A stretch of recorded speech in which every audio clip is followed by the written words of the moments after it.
very rich legacy behind. Legacy. What is legacy? It is said that legacy is when you sow your seeds in a garden that you may never get to see. And I think Sir is somebody who has a very rich legacy indeed.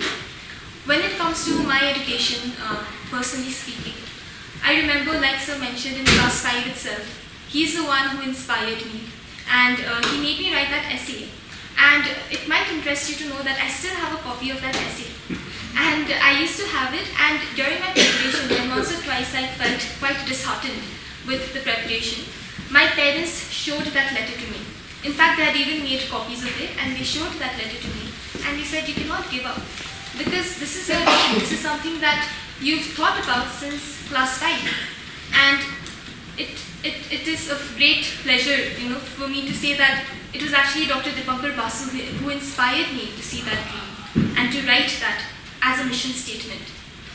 But Sir was so much more than just somebody who could inspire people. He was also very creative, especially with students. Because I remember when in class 10, where we had to wait for our results, and what he did was he made it a very fun process. Usually when we wait for results, it is quite stressful because we are quite scared about how much we may get.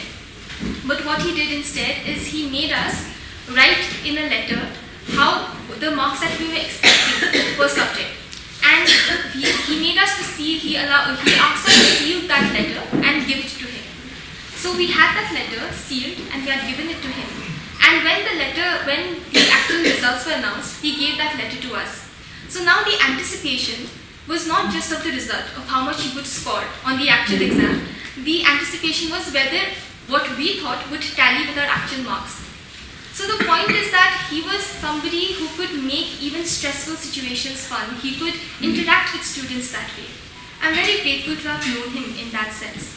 And in many ways, he was like a father figure to both my sister and I. I have an elder sister. My elder sister did a master's in France. Currently, she's working in Luxembourg. And when she went for a college, both me and my sister, when we went for our college, he had gifted us a lot of quilts, a lot of comforters, a lot of things that would be useful to us in our college life. He was that generous. And I remember he was constantly looking out for us.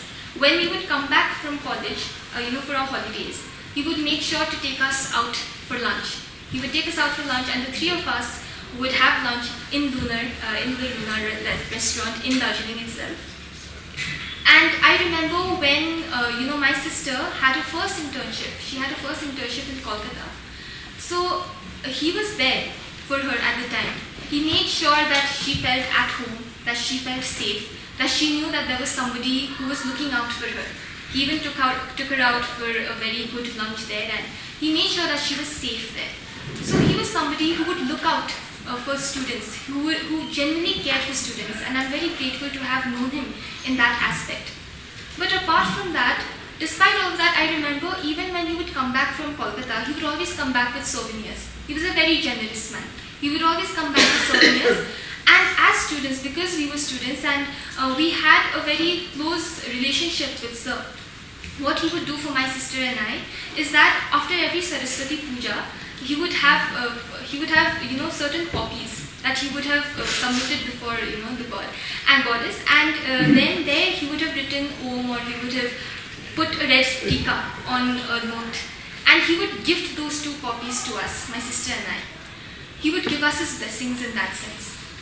When I think of Dr. Dipankar Basu, I think of a person who was very warm, who was very kind, who was very generous, and I don't think of him as family, as somebody who could guide us and somebody who could inspire us.